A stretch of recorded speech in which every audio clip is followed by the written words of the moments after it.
तो कहानी की शुरुआत में हमें मिल्टन नाम करके एक इंसान को दिखाया जाता है जो कि बोस्टन शहर में रहते हैं। वो हर दिन सुबह उठने के बाद बोस्टन टाउन हॉल में जाया करते थे। दरअसल इस टाउन हॉल के अंदर जो बुजुर्ग लोग थे वो अपनी शिकायतें दर्ज कर सकते थे। जैसे कि अगर शहर में कोई दिक्कत परेशानी हो रही है तो आप यहाँ पर शिकायत कर सकते हैं। अगर आपकी शिकायत गंभीर रहेगी तो उस पर कार्रवाई भी की जाएगी। मिल्टन हर दिन अपनी एक शिकायत को लेकर के इस टाउन हाल में आया करता था और ये शिकायत उन लोगों से संबंधित था जो पैदल आ जा रहे थे। खैर इस टाउन हॉल से मिल्टन को वापस घर जाने में लगभग रात हो जाती है। रात को घर पर पहुंचने के बाद वो पानी पी करके सो जाते हैं क्योंकि इनके घर पर खाना बनाने वाला कोई नहीं है, ये अकेले रहते हैं। घर के पीछे बैकयार्ड में कुछ फूल पौधे हैं जिन्हें ये पानी दे करके उनकी सेवा करते हैं। वैसे मैं आपको बता दूं कि इनकी एक बेटी है जिसका नाम है डेनिस। यहाँ से कुछ ही दूर पर उसका एक मेडिकल का दुकान है और उसी दुकान पर उसका रहना खाना पीना सब कुछ होता है। जब उसका मन करता है तब वो हफ्ते में महीने में अपने पिताजी से मिलने के लिए आ जाया करती है। वो अपने पिताजी के साथ रहती नहीं है। डेनिस को अपने दुकान पर जाना था लेकिन जाने से पहले वो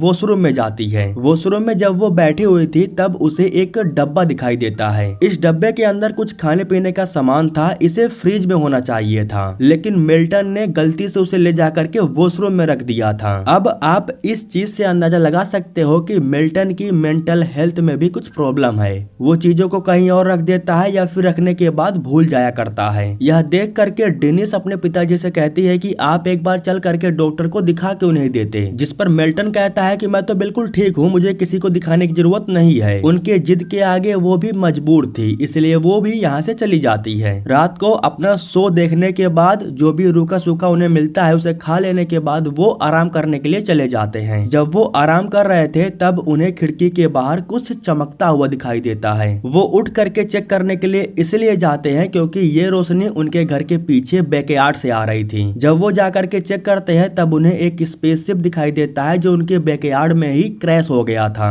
और इस स्पेसशिप की वजह से उनका जो फूल पौधा था वो भी पूरी तरह से बर्बाद हो जाता है। पहले तो वो घर के अंदर जा करके पुलिस के पास कॉल करते हैं। जब कॉल रिसीव होता है तब वो पुलिस को बताते हैं कि मेरे बैकयार्ड में एक स्पेसशिप क्रैश हुई है। यह सुन करके पुलिस वाला कहता है कि ये नंबर इमरजेंसी के लिए है, इस पर कॉल करके फालतू की बातें मत किया करो। इतना कहने के बाद पुलिस वाला कॉल को रख देता है। इसके बाद वो अपनी बेटी के पास भी कॉल करते हैं लेकिन वो कॉल को रिसीव नहीं करती है। वो अपनी बेटी के फोन पर एक वॉइस मेल छोड़ देते हैं ताकि जब भी वो फोन को उठाए तो उस वॉइस मेल को सुन ले। खैर वो इस स्पेसशिप के बारे में ज्यादा सोचते नहीं है। सुबह में उठने के बाद वो फिर से बोस्टन टाउन हॉल में जाते हैं अपनी शिकायत दर्ज करने के लिए। आज फिर से वो उसी शिकायत को दर्ज करवाते हैं जिस शिकायत को उन्होंने कल किया था। मतलब कि वो हर दिन टाउन हॉल में जा करके सिर्फ एक शिकायत को बार बार दोहराते थे। घर वापस आ जाने के बाद जब वो आराम कर रहे थे तब उन्हें एक आवाज सुनाई देती है। जब वो जा करके चेक करते हैं तब उन्हें एक एलियन दिखाई देता है जो कि उसी स्पेसशिप से बाहर निकल करके आया था।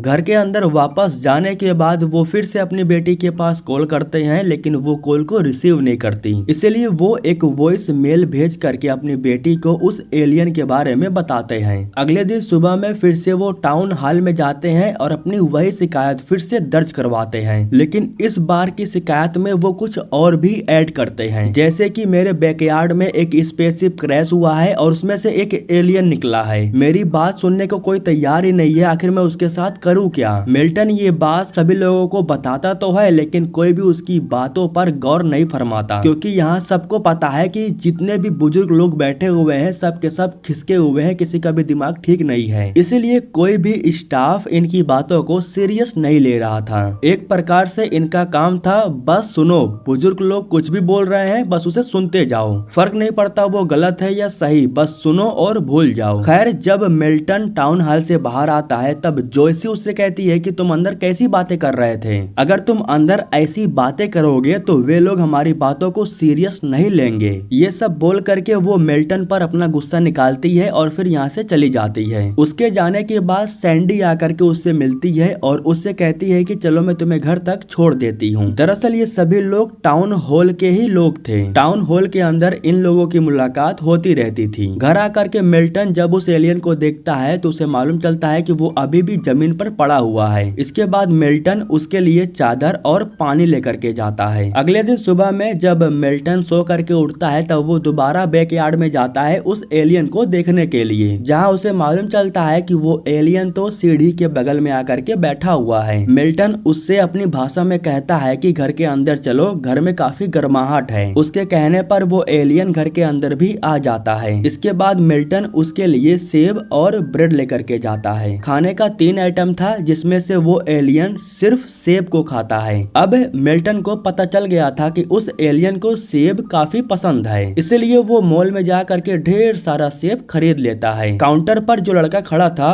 वो मिल्टन से कहता है कि अरे दादाजी, इतना सारा सेब लेकर के कहाँ जा रहे हो? जिस पर मिल्टन कहता है कि मेरे घर में एक एलियन है, उसे सेब खाना काफी पसंद है, ये उसी के लिए है। ये थोड़ा फनी टाइप का था, लेकिन काउंटर बॉय इसे सुन करके काफी डर सा जाता है, क्योंकि मिल्टन ये बातें जिस तरह से बोल रहा था वो तो मजाक तो बिल्कुल नहीं लग रहा था। खैर जो भी हो, सारे एप्पल को लेने के बाद वो घर पर आ जाता है। घर पर आने के बाद वो एलियन से मिलता है और फिर वो एलियन को अपने घर का पूरा टूर करवाता है। वो उस एलियन को अपने घर के सारी चीजों को दिखाते हैं, यहाँ तक कि वो फोटो दिखा करके अपनी फैमिली के बारे में भी बताते हैं। वो उस एलियन को बताते हैं कि मेरी बीवी नहीं है, मेरे सिर्फ 2 बच्चे हैं। लड़का यहाँ से काफी दूर शहर में रहता है और मेरी बेटी मेडिकल का दुकान चलाती है। इन लोगों के पास समय नहीं है कि वो मेरे साथ समय बिताएं। इसके बाद हमें डेनिस को दिखाया जाता है जो कि सामान लेने के लिए उसी मॉल में गई थी, जहाँ पर उसकी मुलाकात उसी काउंटर बॉय से होती है जो कि डेनिस से कहता है कि आज तुम्हारे पिता आए थे, उन्होंने ढेर सारा एप्पल खरीदा। जब मैंने पूछा कि ये किसके लिए है तब उन्होंने कहा कि मेरे घर में एक एलियन है। वैसे ये बातें मजाकिया है, लेकिन जिस तरह से वो बोल रहे थे मजाक तो बिल्कुल नहीं लग रहा था। ये बातें सुन करके डेनिस भी काफी अपसेट हो जाती है। वो डिसाइड कर लेती है कि वो अपने डैड का चेकअप जरूर करवाएगी। वो उनसे बात करने के लिए फौरन उनके घर पर ही चली जाती है। डैड से मिल करके वो उनसे कहती है कि आपकी तबीयत खराब हो रही है, मैं आपका चेकअप करवाना चाहती हूँ। इस वक्त वो जो एलियन था वो पहले ही कमरे में सोफे पर बैठा हुआ था। मिल्टन कहता है कि मैंने तुम्हारे पास वॉइस मेल भेजा था, जिस पर डेनिस कहती है कि मेरा वॉइस मेल भरा हुआ है, आपका कोई भी वॉइस मेल मुझे रिसीव नहीं हुआ। जिसका मतलब ये है कि डेनिस को एलियन के बारे में नहीं पता।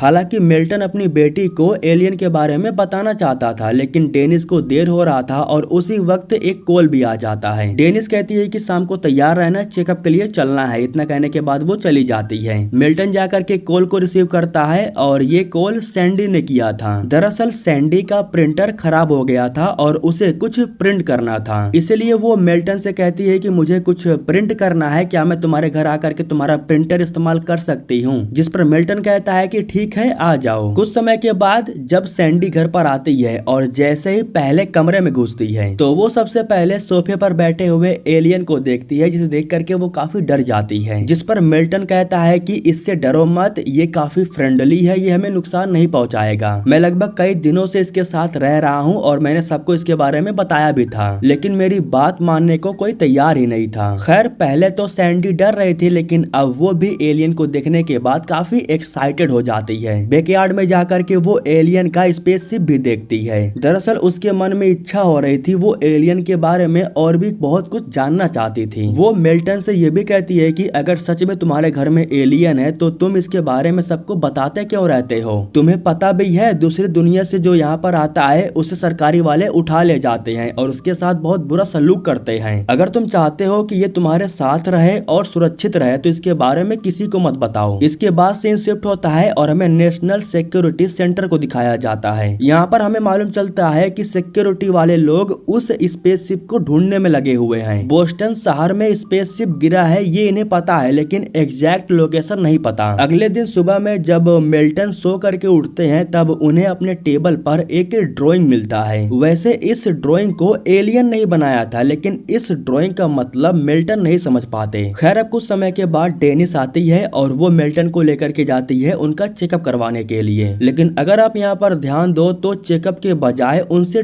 टेस्ट लिया जा रहा था। जब उनका टेस्ट लिया जा रहा था तब वो कुछ चीजों का जवाब सही से नहीं दे पाते हैं, इसीलिए मिल्टन को भी काफी बुरा लगता है। वैसे उनसे बोला गया था कि उनका चेकअप होगा, लेकिन चेकअप के बहाने ये लोग उनका टेस्ट लेने लगते हैं। इसलिए मिल्टन अपनी बेटी पर भी बहुत गुस्सा हो जाते हैं। वो कहते हैं कि तुम्हें मेरी फिक्र करने की कोई जरूरत नहीं है। इसके बाद वो वापस घर आ जाते हैं। घर पर आने के बाद उन्हें मालूम चलता है कि सैंडी पहले से ही घर पर आई आई हुई है और वो उस एलियन के लिए एक कपड़ा भी लेकर के आई थी। यहाँ सैंडी कहती है कि इसे बुलाने के लिए हमें एक नाम रख देना चाहिए। सैंडी कहती है कि जूल्स नाम काफी बेहतर होगा, अब हम भी एलियन को जूल्स नाम से पुकारेंगे। एक बार हमें जोयसी को दिखाया जाता है जो कि घर पर बैठी हुई थी और टीवी देख रही थी। टीवी पर उसी स्पेसशिप के बारे में न्यूज चल रहा था जिसमें बताया जा रहा था कि वो स्पेसशिप बोस्टन शहर में ही कहीं पर क्रैश हुई है। यह सुन करके जोयसी को भी एक बार मिल्टन पर शक होता है। अब वो रात के समय में मिल्टन की जासूसी करने लगती है। गलती से वो एलियन को देख लेती है और अब इस तरीके से उसे भी एलियन के बारे में पता चल जाता है। जूल्स को देख करके जोयसी भी काफी हैरान थी।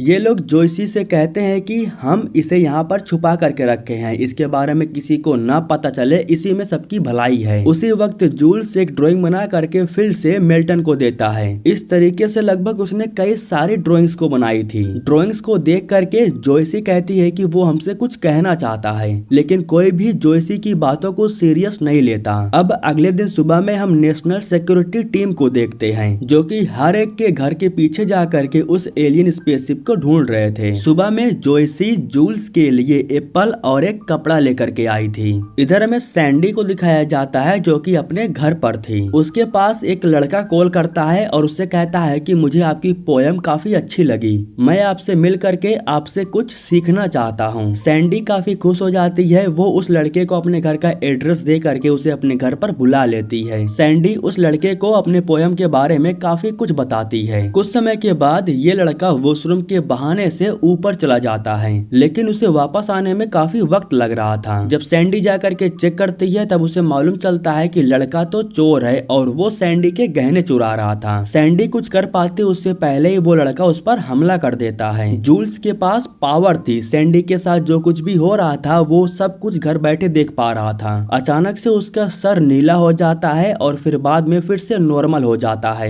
इधर हम कुछ समय के बाद सैंडी के घर पर पुलिस को देखते हैं। दरअसल जिस लड़के ने सैंडी पर हमला किया था उसका सर फट गया था और ये जूल्स ने अपनी पावर से किया था। पुलिस घर आकर के जब सैंडी से इसके बारे में पूछती है तो सैंडी साफ कह देती है कि मुझे नहीं पता ये कैसे हुआ। पुलिस भी सदमे में थी। वो सैंडी से कहती है कि तुम ही बताओ, जब वो चोर तुम्हारे सामने था तो उसका सर अपने आप कैसे फट सकता है। अब पुलिस वालों का तो नहीं पता, लेकिन सैंडी को समझ में आ गया था कि उसकी जान किसने बचाई। फौरन वो जूल्स के पास जाती है और उसे गले से लगा करके रोने लगती है। उसे पता चल गया था कि जूल्स ने उसकी जान बचाई है। अगर वो नहीं होता तो न जाने सैंडी के साथ क्या होता। फिलहाल इन लोगों को इतना पता चल गया था कि जूल्स इन्हें नुकसान नहीं पहुंचाएगा, बल्कि जो इन्हें नुकसान पहुंचाने की कोशिश करेगा जूल्स उन्हें नुकसान पहुंचाएगा। खैर, जब सभी लोग बैठ करके डिनर कर रहे थे तब इन्हें अजीब स्मेल आती है। जब ये लोग जा करके चेक करते हैं तब इन्हें बैकयार्ड में एक मरी हुई बिल्ली दिखाई देती है। ये बिल्ली मरी तो बाहर थी लेकिन पता नहीं कैसे यहाँ आ गई थी।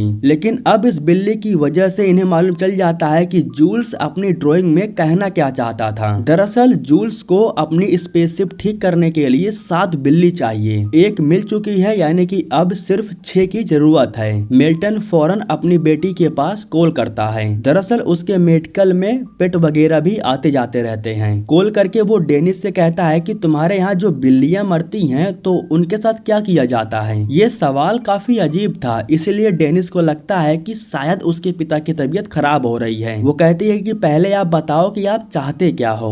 मिल्टन के पास कोई जवाब नहीं था, इसलिए वो धीरे से कॉल रख देता है। अब इसके बाद सैंडी और मिल्टन ये दोनों कार लेकर के रोड पर निकल जाते हैं मरी हुई बिल्लियों को ढूंढने के लिए। ज्यादा तो नहीं, लेकिन रोड पर इन्हें मरी हुई 2 बिल्लियां मिल जाती हैं। ये लोग 2 बिल्लियां लेकर के आए थे, मतलब कि अब सिर्फ 4 की जरूरत थी। जोयसी कहती है कि इस बार मैं जाऊंगी और सारी बिल्लियों को लेकर के आऊंगी। वो बाहर जाती है लेकिन उसे सिर्फ 3 मरी हुई बिल्लियां मिलती है, मतलब कि अभी भी एक बिल्ली की कमी थी। अगर एक बिल्ली मिल जाता तो काम जल्दी हो जाता। ये लोग बैठ करके डिस्कस कर ही रहे थे कि तभी इनके दरवाजे पर सिक्योरिटी टीम आकर के पहुंच जाती है। सबके सब काफी डरे हुए थे। मिल्टन दरवाजा नहीं खोलता और फिर कुछ समय के बाद ये लोग वापस लौट करके चले जाते हैं। इनके जाने के बाद इसी बात पर डिस्कस हो रही थी कि आखिर इन्हें एक बिल्ली मिलेगी कहां पर। तभी मिल्टन को याद आता है कि जोयसी ने एक बिल्ली को पाल रखा है। मिल्टन कहता है कि तुम्हारे पास एक बिल्ली है। इतना सुनते ही जोयसी काफी नाराज हो जाती है। वो कहती है कि वो बिल्ली नहीं बल्कि मेरी बच्ची है, उसके के अलावा मेरा इस दुनिया में और कोई नहीं है। इतना कहने के बाद वो गुस्से से बाहर चली जाती है। हालांकि बाद में सैंडी उसके पास जाती है उसे मनाने के लिए। जोयसी को भी समझ में आ गया था कि जूल्स को समय रहते अपने घर वापस जाना बहुत जरूरी है। बिल्ली का क्या है, वो तो एक जानवर है, मैं दूसरा खरीद लूंगी। मतलब कि जूल्स के खातिर वो अपनी बिल्ली को कुर्बान करने के लिए तैयार हो जाती है। इन बिल्लियों को एक साथ इकट्ठा करने के बाद जूल्स इन पर कुछ जादू करता है, जिसकी वजह से सारी बिल्लियां लाल पत्थर में तब्दील हो जाती हैं। इस लाल पत्थर की वजह से स्पेसशिप को पावर मिलती है, जिसकी वजह से स्पेसशिप पहले की तरह बिल्कुल ठीक हो जाता है। लेकिन स्पेसशिप में जैसे ही हलचल होती है तो इसकी लोकेशन नेशनल सिक्योरिटी सेंटर के पास चली जाती है, जिसके बाद वो अपनी टीम को मिल्टन के घर पर जाने के लिए कहते हैं।